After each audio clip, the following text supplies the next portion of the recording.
பரிசுத்த நாமத்திற்கு மகிமை உண்டாவதாக. இந்த நாளிலும் ஆண்டவர் தாம் இந்த வேதபாட கூட்டத்தை நமக்கு ஆண்டவர் ஆசீர்வாதமாக தேவன் நடத்தி தரும்படிக்காக நாம் எல்லோரும் கண்களை மூடி நாம் ஜெபிப்போம். மகா இரக்கமும் கிருபையும் அன்பும் நிறைந்த பரிசுத்தம் உள்ள பரலோக பிதாவே, ஆண்டவராகிய இயேசு கிறிஸ்துவை பரிசுத்த ஆவியானவரை நமக்கு நன்றி செலுத்துகிறோம். இந்த மாத வேளையிலும் இந்த வேதபாட கூட்டத்தை உங்கள் கரத்திலே நாங்கள் ஒப்புக் கொடுக்கிறோம். கர்த்தர் தாமே இதை நீர் எங்களுக்கு ஆசீர்வாதமாக நீ நடத்தி தருவீராக. இந்த காணொலி மூலமாக இதை நடத்த தேவன் கிருபை பாராட்டினால் ஸ்தோத்திரம். இதை பார்க்கிற கேட்கிற யாவருக்குள்ளாக இந்த வேத வசனங்கள் ஆசீர்வாதமாக இருக்க, இந்த வேத வகுப்பிலே நாங்கள் இந்த சத்தியத்தை விளங்கிக் கொள்ள நீர் கிருபை பாராட்டினாலும் நாங்கள் நன்றி செலுத்துகிறோம். பரிசுத்த ஆவியானவர் தாமே இந்த வேத சத்தியங்களை எங்களுக்கு விளக்கி காண்பிப்பீராக. இயேசுவின் மூலம் வேண்டிக் கொள்கிறோம் ஜீவனுள்ள நல்ல பிதாவே, ஆமென். கர்த்தருடைய பரிசுத்த நாமம் மகிமைப்படுவதாக. இப்பொழுதும் சற்று நேரம் தேவனை நாம் விடுதலையாக நம்ம ஆராதிக்க போகிறோம். வேதத்தில் ஒரு அழகான ஒரு வசனம் உண்டு. சங்கீதம் 27:5, தீங்கு நாளில் அவர் என்னை தம்முடைய கூடாரத்தில் மறைத்து, என்னை தமது கூடார மறைவிலே ஒளித்து வைத்து, என்னை கண்மலையின் மேல் உயர்த்துவாராம். எனவே பிரியமானவர்களே, இந்த நாளில் அந்த கண்மலையாகிய கிறிஸ்துவை சற்று நேரம் நாம் விடுதலையாக பாடி நாம் உயர்த்துவோமா?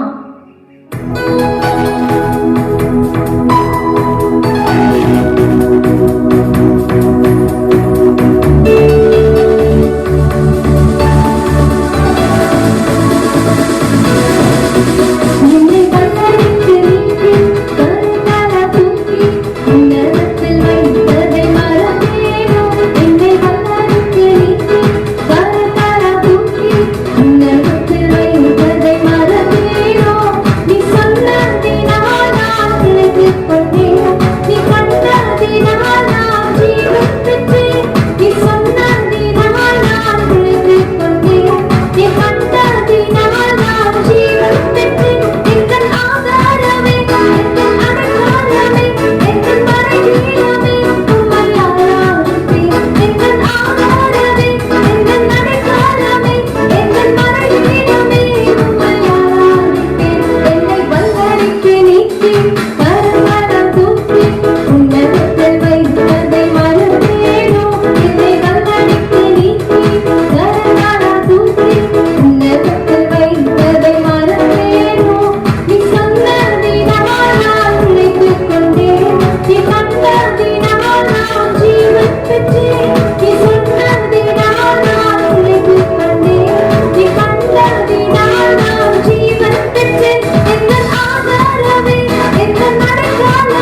நம்மை காத்து வந்த அந்த எபினேசரை நாம் ஆராதித்தோம். தொடர்ந்து அவர் செய்த நன்மைகளை எண்ணி அவருக்கு நன்றி சொல்லி இந்த ஆராதனை முடிப்போமா? எல்லாரும் என்னோட கூட சேர்ந்து, அப்பா நீர் செய்த நன்மைகள் ஏராளம் ஏராளம் அப்பா. ஒரு பக்தன் இப்படியாக சொல்லுகிறார், என் தேவன் செய்த நன்மைகளை நான் சொல்ல வேண்டும் என்றால் எனக்கு 1000 நாவுகள் போதாது என்ற அத்தனை நன்மைகள்.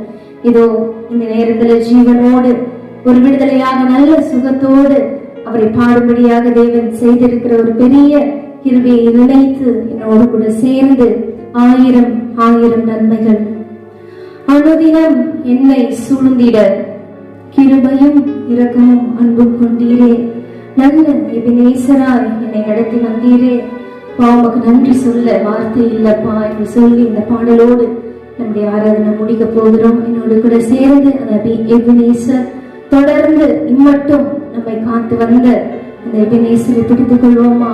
தொடர்ந்து இனிமேலும் நம்மை நடத்தும்படியாக, இனிமேலும் நமக்கு தயவு செய்யும்படியாக என்னோடு கூட சேர்ந்து இந்த பாடலை பாடுவோம்.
அவருக்கு நன்றி செலுத்தும்படியாக எத்தனையோ நன்மைகளை செய்து அவரை துதிக்கும்படியாக, அவரை ஆராதிக்கும்படியாக இதோ தேவன் நம்மை நல்ல ஒரு நிலைமையில் அவர் வைத்திருக்கிறார். எனவே பிரியமானவர்களே, நம்ம எப்படி இருந்தோம், இப்ப எப்படி இருக்கிறோம் என்பதை சற்று சிந்தித்து பாருங்க. தேவனை அறியாததற்கு முன்பு, தேவனை அறிந்த பிறகு தேவன் எப்படியாக அவர் நம்மை நடத்தி கொண்டிருக்கிறார். எனவே வேதத்தில் நாம் பார்க்கிறபடி நன்றி வருதல் உள்ளவர்களாக இருக்க வேண்டும் என்ற வேத வசனத்தின்படி ஒவ்வொரு நாளும் அவர் செய்த நன்மைகளை எண்ணி நாம் நன்றி செலுத்த வேண்டும். ஏதோ ஒரு ஆசீர்வாதம் கிடைச்சிருச்சு, ஏதோ ஒரு உயர்வு கிடைத்து விட்டது என்ற அந்த நேரத்தில் மாத்திரம் அவருக்கு நன்றி அல்ல. ஒவ்வொரு நாளும் நல்ல ஜீவன், சுகம், பலன், ஆரோக்கியம், உண்ண உணவு, உடுக்க உடையை கொடுத்து, நல்ல ஒரு குடும்பத்தை கொடுத்து, நல்ல ஒரு சூழல், வீடு எல்லாவற்றையும் கொடுத்து நம்மை நடத்துகிற அந்த தேவனுக்கு எப்பொழுதும் நாம் நன்றி செலுத்திக் கொண்டே இருக்க வேண்டும். எனவே தொடர்ந்து தேவனுக்கு நாம் நன்றி செலுத்துவோம். இன்னும் அதிகமான நன்மைகளை நாம் பெற்றுக்கொள்வோம். கர்த்தர் தாமே நம்மை ஆசீர்வதிப்பாராக. ஆமென். கர்த்தருடைய பரிசுத்த நாமத்திற்கு ஸ்தோத்திரம். உங்கள் யாவரையும் ஆண்டவராகிய இயேசு கிறிஸ்துவின் இணைய நாமத்தினாலே எங்களுடைய HMBC திருச்சபையின் சார்பாக நாங்கள் வாழ்த்துகிறோம். கடந்த வேத பாடக்கூட்டத்திலே யாத்திராக புஸ்தகத்தை குறித்ததான ஒரு சுருக்கமான காரியத்தை நாம் தியானித்தோம். இந்த யாத்திராக புஸ்தகம் ஒரு மீட்பின் புஸ்தகம் என்றும், இந்த யாத்திராக புஸ்தகம் ஒரு அற்புதங்களின் புஸ்தகம் என்றும், இந்த யாத்திராக புஸ்தகத்தை நாம் ஏன் படிக்க வேண்டும் என்றும் நாம் தியானித்தோம். இந்த யாத்திராக புஸ்தகம் நமக்காக எழுதப்பட்டவை, சபையினுடைய பரிசுத்தத்தை வளர்க்கும்படிக்காக, நமக்கு எச்சரிக்கை உண்டாகும்படிக்காக, பழைய பாட்டு சத்தியங்கள் எல்லாம் நமக்கு நிரலாட்டமாக எழுதப்பட்டிருக்கிறது என்பதை கடந்த வாரத்தில் நாம் தியானித்தோம். இன்றைக்கு இந்த வேத பாட கூட்டத்தில் இந்த யாத்திராகம் புஸ்தகத்தில் இருக்கிற ஒரு சத்தியத்தை நாம் தியானிக்க போகிறோம். எகிப்து தேசத்தில் நடந்ததான 10 வாதைகளை குறித்ததான காரியங்களை நாம் சுருக்கமாக இந்த நாளை நாம் தியானிக்க போகிறோம். அதற்கு ஆதாரமாக என்னாகும் புஸ்தகம் 33ஆம் அதிகாரம் 4ஆம் வசனத்தை நாம் வாசிப்போம். யாத்திராகம் 33ஆம் அதிகாரம் 4ஆம் வசனம். அப்பொழுது எகிப்தியர் கர்த்தர் தங்களுக்குள்ளே சங்கரித்த தலச் பிள்ளைகளை எல்லாம் அடக்கம் பண்ணினார்கள். அவர்கள் தேவர்களின் பேரில் கர்த்தர் நீதி செலுத்தினார். தேவனுடைய பரிசுத்த நாமத்திற்கு ஸ்தோத்திரம். இஸ்ரவேல் ஜனங்கள் கானான் யாத்திரையை துவங்கும் முன்பாக அந்த ரட்சிப்பை தடை செய்கிறதான பார்வோனோடு பிசாசோடு போராட வேண்டியதாக இருந்தது. எனவே பார்வோனுக்கும் அவருடைய ஜனங்களுக்கும் எதிராக 10 வாதைகள் தேவனால் செய்யப்பட்டது. அந்த 10 அற்புதங்களும் எகிப்தியருக்கு 10 வாதைகளாகவும், எகிப்து தேவர்கள் மீது செலுத்துகிறதாக நீதியாகவும் காணப்பட்டது என்று நாம் அறிந்து கொள்ளலாம். இதுதான் என்னாகும் 33ஆம் அதிகாரம் 4ஆம் வசனத்தில் அவர்கள் தேவர்கள் பேரிலும் கர்த்தர் நீதியை செலுத்தினார் என்று எழுதப்பட்டிருக்கிறது. எனவே இந்த எகிப்து தேசத்தில் நடந்ததான அந்த அற்புதங்கள் இஸ்ரவேல் ஜனங்களுக்கு அற்புதமாய் காணப்பட்டாலும் எகிப்தியருக்கு அது 10 வாதைகளாக அது ஏற்படுத்தப்பட்டது. அந்த 10 வாதைகள் என்ன என்பதை குறித்து நாம் அறிந்து கொள்ள போகிறோம். அந்த வாதை நிமித்தமாக கர்த்தர் அந்த எகிப்து தேசத்திலே காணப்பட்டதான அந்த தேவர்கள் மீது எப்படி நீதி செலுத்தினார் என்பதை குறித்து நாம் அறிந்து கொள்ள போகிறோம். முதலாவதாக முதல் வாதை, எகிப்து தேசத்திலே காணப்பட்டதான நைல் நதி ரத்தமாக மாறினது. எகிப்து தேசத்திலே முதல் வாதையில் அந்த நைல் நதி அந்த தண்ணீர் எல்லாம் ரத்தமாக மாறினது. யாத்திராகம் புஸ்தகம் 7ஆம் அதிகாரம் 17ஆம் வசனத்தில் இதோ என் கையில் இருக்கிற கோலினால் நதியில் இருக்கிற தண்ணீர் மேல் அடிப்பேன், அப்போது அது ரத்தமாய் மாறி என்று எழுதப்பட்டிருக்கிறது. யாத்திராகம் 7ஆம் அதிகாரம் 21ஆம் வசனத்தில் அப்போது நதியின் மீன்கள் எல்லாம் சேர்த்து நாதி போயிற்று, நதியின் தண்ணீரை குடிக்க எகிப்தியருக்கு கூடாமல் போயிற்று, எகிப்து தேசம் முழுவதும் ரத்தமாயிருந்தது என்று எழுதப்பட்டிருக்கிறது. முதலாவதாக எகிப்து தேசம் நடந்த அந்த வாதை, எகிப்தியர் தேசத்தில் அந்த நைல் நதி ரத்தமாக மாறினது. எகிப்து தேசம் முழுவதும் இருக்கிற எல்லா தண்ணீரும் ரத்தமாக மாறினது. 7 நாட்கள் தண்ணீர் இல்லாமல் எகிப்தியர்கள் தவித்தார்கள் என்று எழுதப்பட்டிருக்கிறது. இது நிமித்தமாக எகிப்தியர்கள் கிணறுகளை தோண்டினார்கள் என்று வேதத்தில் எழுதப்பட்டிருக்கிறது. ஏன் இந்த முதலாவது வாதை அந்த எகிப்தின் நதியின் மேல் செலுத்தப்படுது என்று சொன்னால், எகிப்தின் நதி புனிதமானது என்று அந்த எகிப்தியர்கள் கருதினார்கள். நைல் நதி என்பதற்கு எல்லா தேவர்களுக்கும் மேலானது, ஜீவனின் அதிபதி என்று எகிப்தியர் நம்பினார்கள். எனவே முதல் வாதையில் எகிப்தில் உள்ள தலைமை பிசாசை தேவன் தலையில ஓங்கி அடிப்பது போல அடித்து அதனுடைய கிரியைகளை தேவன் நிர்மூலமாக்கி போட்டார். ரத்தம் என்பது நியாயத்திற்கு அடையாளம். முதல் அற்புதத்திலே அந்த எகிப்து நதியில் தலைமை தேவனாக காணப்பட்டதான அந்த தலைமை பிசாசின் மீது தேவன் நியாயம் தீர்த்தார். தேவனுடைய பரிசுத்த நாமத்திற்கு மகிமை உண்டாவதாக. எனவே நம் தேசத்தில் கூட ஜனங்கள் ரட்சிக்கப்பட வேண்டும், மனம் திரும்ப வேண்டும் என்று சொன்னால், இந்த ரட்சிப்பை தடை செய்கிறதான சாத்தானுடைய கோட்டைகளை நாம் தகர்த்தெறிய வேண்டும், அரண்களை நாம் நிர்மூலமாக்க வேண்டும். இரண்டாவதாக, எகிப்து தேசத்தின் எல்லை முழுவதும் தவளைகள் பிறப்பிக்கப்பட்டது. யாத்திராகமம் 8ஆம் அதிகாரம் 1-2 நாம் வாசிக்கும் போது கர்த்தர் மோசேயை நோக்கி, நீ பார்வோனிடத்தில் போய் எனக்கு ஆராதனை செய்ய என் ஜனங்களை அனுப்பிவிடு, அவர்கள் அனுப்பிவிட மாட்டேன் என்பாயாகி உன் எல்லை எங்கும் அடங்கும் முழுவதிலும் தவளைகளால் நான் பாதிப்பேன் என்று சொன்னார். தேவனுடைய பரிசுத்த நாமத்துக்கு ஸ்தோத்திரம். ஈட்டில் நடந்த 2வது வாதை தவளை பிறப்பித்ததாகும். தவளையானது அசுத்த ஆவிகளுக்கு அது அடையாளமாக இருக்கிறது. வெளிப்படுத்தல் 16ஆம் அதிகாரம் 13ஆம் வசனத்தில் வாசிக்கும் போது வலு சர்ப்பத்தின் வாயிலும் மிருகத்தின் வாயிலும் கள்ள தீர்க்கதரிசி வாயிலும் தவளைகளுக்கு ஒப்பான அசுத்தாவிகள் புறப்பட்டன, அவைகள் அற்புதங்களை செய்கிற ஆவிகள் என்று எழுதப்பட்டிருக்கிறது. எனவே இந்த எகிப்தியர் வணங்கியதான தவளைகளின் ஆவிகளிலேயே அந்த எகிப்தியரை கர்த்தர் வாதித்தார் என்பதை நாம் அறிந்து கொள்ள முடியும். 3ஆவதாக எகிப்து தேசத்திலே செய்யப்பட்ட வாதை, எகிப்து தேசம் முழுவதும் பேன்கள் வந்தன. யாத்திராகமம் புஸ்தகம் 8ஆம் அதிகாரம் 16ஆம் வசனத்தை வாசிக்கும் போது கர்த்தர் மோசேயிடத்தில், நீ ஆரோனை நோக்கி உன் கோலை நீட்டி பூமியின் புழுதின் மேல் அடி, அப்போது எகிப்து தேசம் எங்கும் பேன்களாய் மாறும் என்று சொன்னார். யாத்திராகமம் 8ஆம் அதிகாரம் 17ஆம் வசனத்துல அப்படியே செய்தார்கள். எகிப்து தேசம் எங்கும் பூமியின் புழுதி எல்லாம் பேன்களாய் மாறிற்று என்று எழுதப்பட்டிருக்கிறது. ஏன் இந்த எகிப்தியர்களிலே அந்த தேசத்திலே இந்த 3வது வாதையை ஆண்டவர் செய்தார்கள் சொன்னார், எகிப்தியர்கள் பூமியை வணங்கினார்கள், பூமியை நமஸ்கரித்தார்கள். நம்முடைய தேசத்துல கூட பூமியை வணங்குற பழக்கம் உண்டு. பூமாதேவி என்று சொல்லி பூமியை வணங்குற பழக்கம் உண்டு. எனவே பூமியின் தேவனாய் அந்த விக்கிரகத்தின் மீதும் தேவன் நியாயம் தீர்க்கும்படிக்காக கர்த்தர் இந்த வாதையை அவர் செய்தார். யாத்திராகமம் 8ஆம் அதிகாரம் 19ஆம் வசனத்துல எகிப்தியர் மந்திரவாதிகளும் தங்கள் மந்திர வித்தையினால் பேன்களை பிறப்பிக்கும்படி பிரயத்தனம் செய்தார்கள், அவர்களால் கூடாமல் போயிற்று.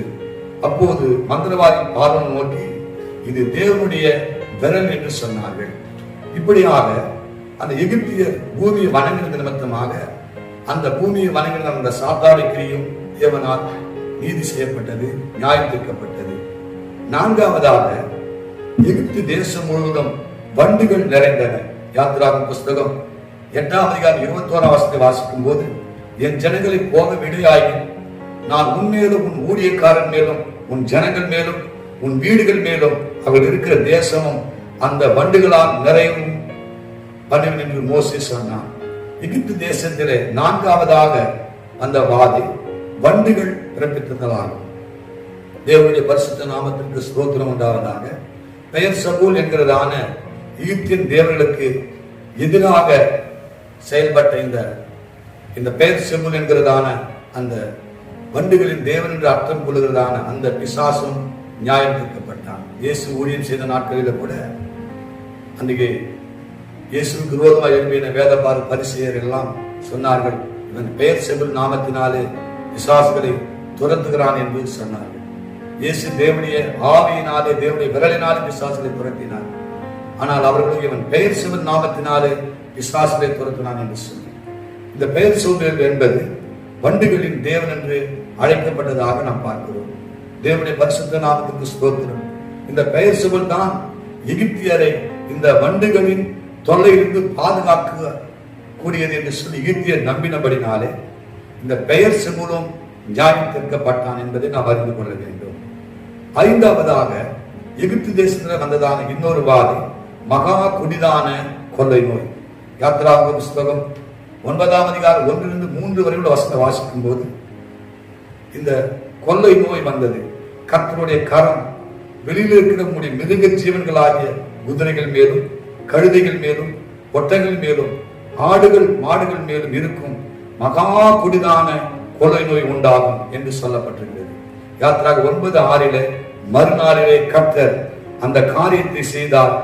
எகிப்தினுடைய மிருக ஜீவன்கள் எல்லாம் செத்து போனது. எகிப்து தேசத்தில் இந்த மெம்பிஸ் என்கிறதான ஒரு இடம் இருக்கிறது.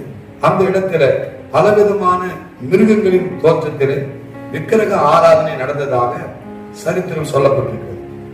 இங்கே ஜூபிட்டர் தேவதை, இது ஆட்டுக்குட்டினுடைய ஒரு வடிவத்தில் அமைக்கப்பட்ட ஒரு விக்கிரகம். இரண்டாவது அப்பல்லோ தேவதை என்று சொல்லி ஒரு விக்கிரகத்தை வணங்கினார்கள். இது பசுமாட்டின் சாயலாக அது காணப்பட்டதாம். டயானா தேவதை, இந்த தேவதை பூனையினுடைய ரூபத்திலே வடிவமைக்கப்பட்ட ஒரு விக்கிரகம். வீனஸ் தேவதை என்பது மீன் வடிவத்திலே செய்யப்பட்டதான ஒரு விக்கிரகம்.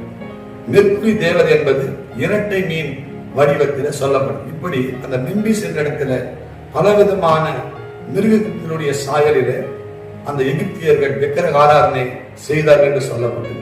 தேவனுடைய பரிசுத்த நாமத்திற்கு மகிமை உண்டாவதாக. இந்தியாவில் கூட பல மிருகங்களை வணங்குகிறதை நாம் பார்க்கிறோம்.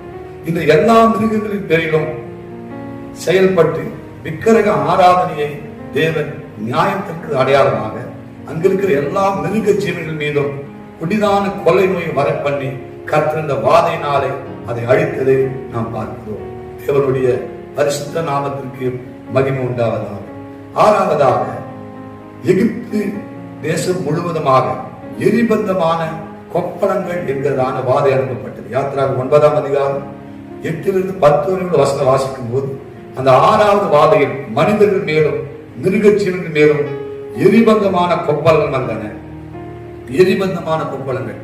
யாத்திராக 9ஆம் அதிகாரம் 11ஆம் வசனத்தை வாசிக்கும் போது அந்த கொப்பளங்களின் நிமித்தம் மந்திரவாதிகள் கூட மோசைக்கு முன்பதாக நிற்கக்கூடாமல் போயிற்று.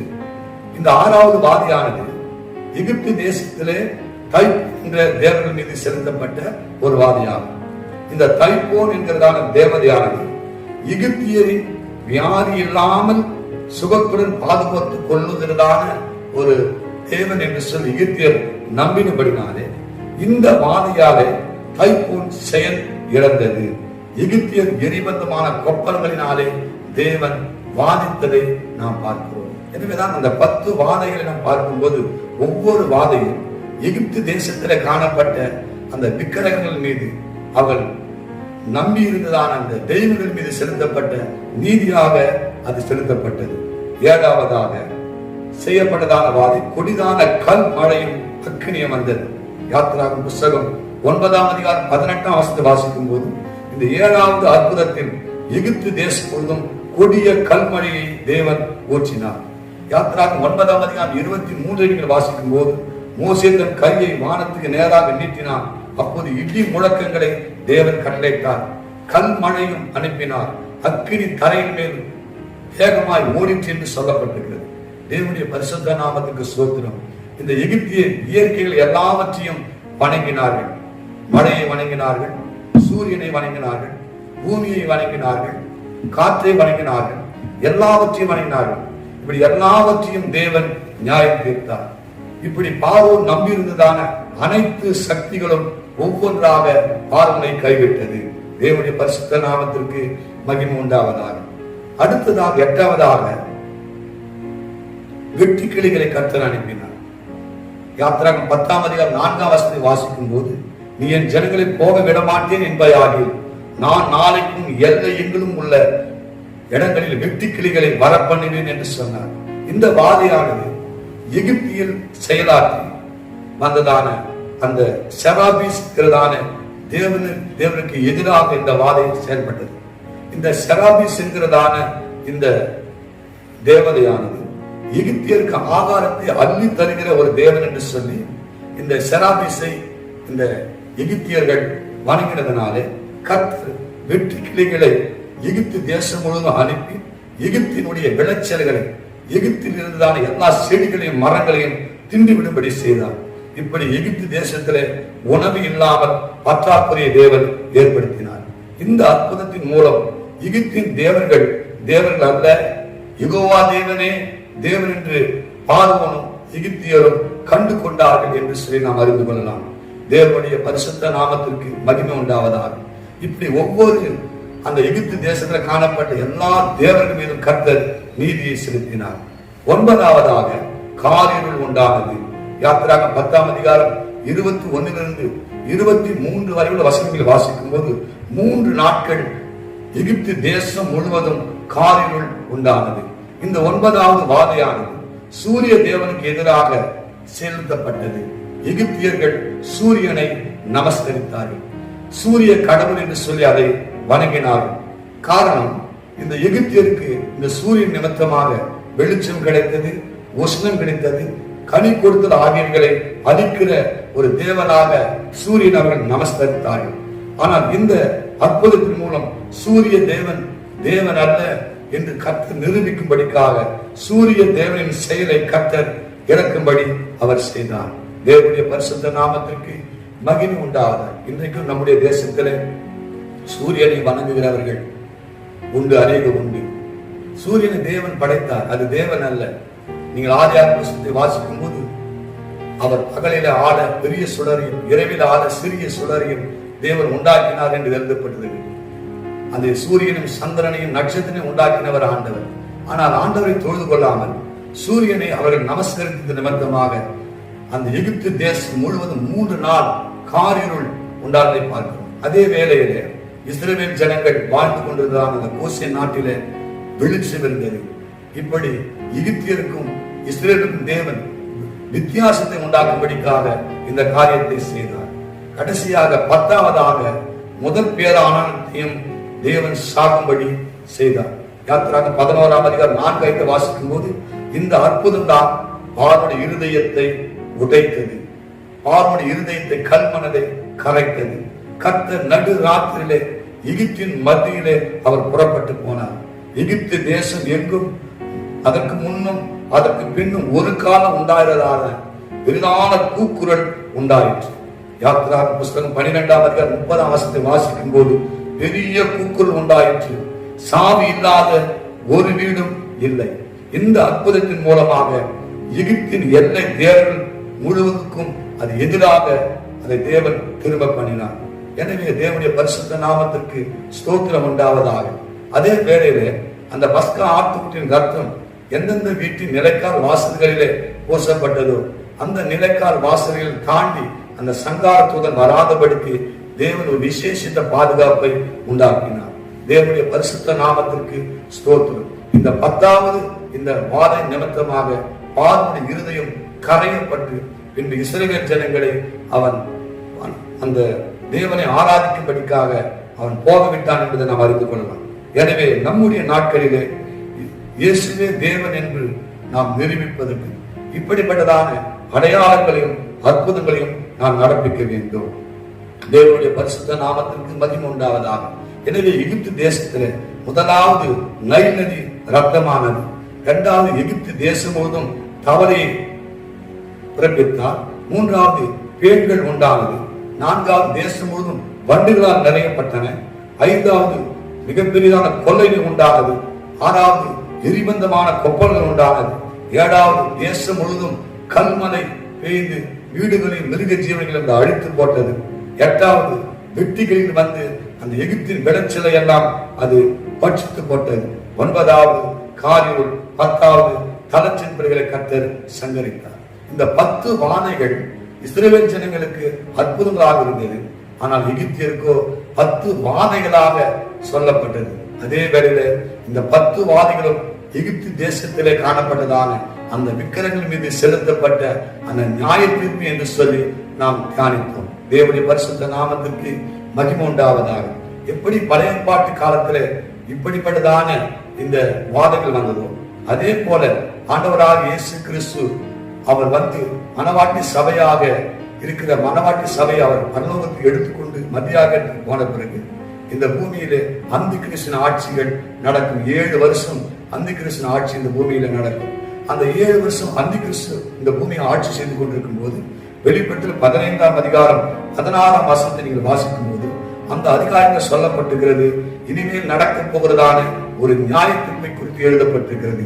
7 வாதைகள், 7 கோப கலசங்களை குறித்து அந்த வெளிப்பட்டு 15ஆம் அதிகாரம் 16ஆம் அதிகாரத்தில் சொல்லப்பட்டுள்ளது. இந்த 7 வாதைகளுக்கு சபையானது தப்பித்துக் கொள்ள வேண்டும். 7 கோப கலசங்கள் ஒன்றாக அந்த கோப கலசங்கள் ஊற்றப்படும் போது என்னென்ன சம்பவங்கள் இந்த பூமியில இனிமேல் நடக்க போகிறது என்பதை குறித்து இந்த வெளிப்பட்டு 15ஆம் அதிகாரம் 16ஆம் அதிகாரத்தில் சொல்லப்பட்டது.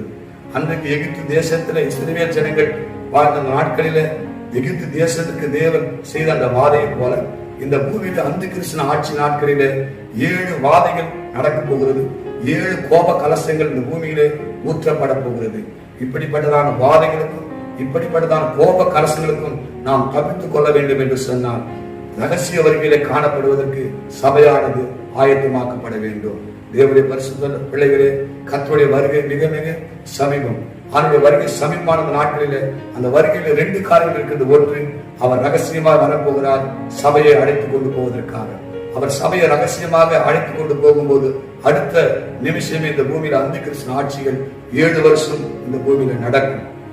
அந்த 7 வருஷம் மனவாட்டி சபையினுடைய அந்த மத்திய ஆகாயத்தில மனவாட்டிக்கும் ஆண்டவராகிய இயேசு கிறிஸ்துவுக்கும் நடக்கிறதா அந்த கல்யாணத்துக்கு சொல்லப்பட்டிருக்கிறது. அங்கே விருந்து நடக்க போகிறது. அந்த 7 வருஷம் முடிந்த பிறகு இயேசு திரும்பவும் வந்து இந்த பூமியிலே அந்த சாத்தானை கட்டி 1000 வருஷம் பாதாளத்தில் அடைத்து இந்த பூமியிலே 1000 வருஷம் அரசாட்சி செய்ய போகிறார். அதன் பிறகு வெள்ளை சிங்காசன நியாயத்துக்கு உண்டாக போகிறது. நித்திய நித்தியமாக பரலோகத்தில் நாம் காணப்பட போகிறோம்.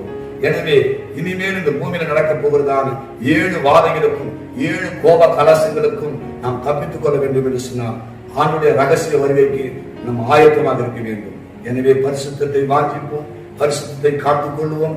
ஆண்டுடைய வருகைக்கு எப்போது நாம் ஆயத்தமா இருப்போம். கர்த்தர் அதற்கு நமக்கு கிருபையும் பலனையும் தேவன் தருவாராக. இந்த வேத வசனத்தின்படி கர்த்தர் உங்களை ஆசீர்வதிப்பாராக. இப்போது நாம் ஒரு பாடலை பாடி கர்த்தருடைய நாமத்தை மகிமைப்படுத்துவோம். எல்லோருக்கும் தெரிந்த ஒரு பாடல். வாதை உந்தன் கூடாரத்தை அணுகாது மகனே, பொல்லாப்பு உனக்கு நேரிடாது மகனே என்று இந்த பாடலை பாடி தேவநாமத்தை நாம் மகிமைப்படுத்துவோம்.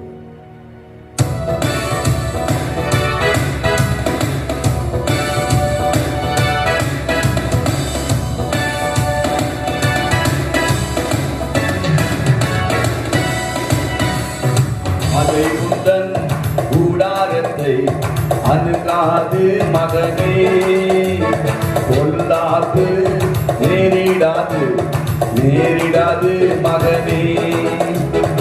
அதை உந்தன் கூடாரத்தை அணுகாது மகனே, பொல்லாப்பு நேரிடாது மகனே. லலா லாலா லலா லலா லலா லலா லலா லலா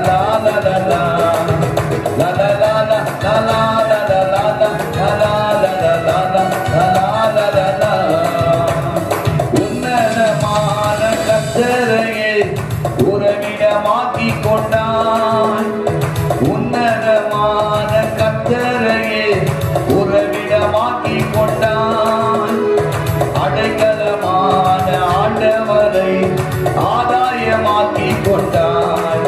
உனக்கு அடைக்கலமான ஆண்டவரை ஆதாயமாக்கிக் கொண்டான்.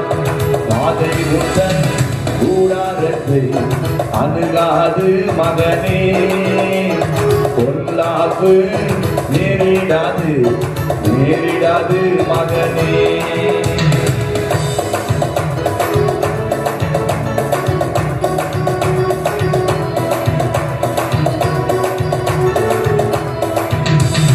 ஆட்டுக்குட்டி இரத்தத்தினால் சாத்தானை ஜெயித்து விட்டோம். ஆட்டுக்குட்டி இரத்தத்தினால் சாத்தானை ஜெயித்து விட்டோம். ஆவி உண்டு, வசனம் உண்டு, அன்றாட வெற்றி உண்டு. நமக்கு ஆவி உண்டு, வசனம் உண்டு, அன்றாடம் வெற்றி உண்டு. காதை உந்தன் கூடாரத்தை அணுகாது மகனே, பொல்லாப்பு நேரிடாது மகனே.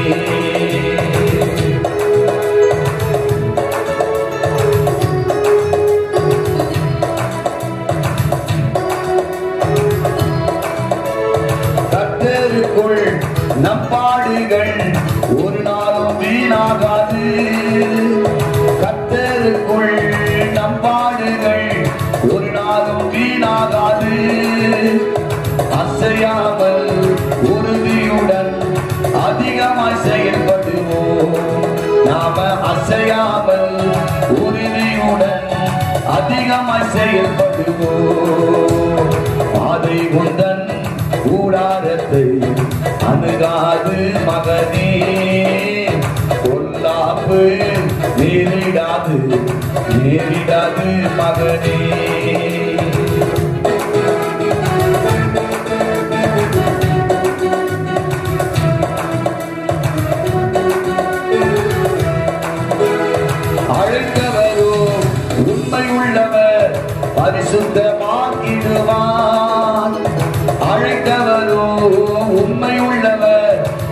பரிசுத்தமாக்கிடுவார். ஆவியாத்மா சரீரமெல்லாம் குற்றமின்றி காத்திடுவார். ஆவியாத்மா சரீரமெல்லாம் குற்றமின்றி காத்திடுவார். பாதை உந்தன் கூடாரத்தை அணுகாது மகனே, பொல்லாப்பு நேரிடாது நேரிடாது மகனே.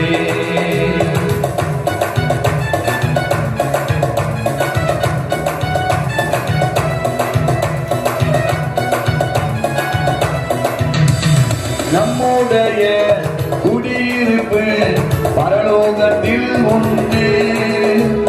நம்முடைய குடியிருப்பு பரலோகத்தில் உண்டு. வரப்போகும் இரட்சகரை எதிர்நோக்கி காத்திருப்போம். நாம வரப்போகும் இரட்சகரை எதிர்நோக்கி காத்திருப்போம். பாதை உந்தன் கூடாரத்தை அணுகாது மகனே, பொல்லாப்பு நேரிடாது நேரிடாது மகனே.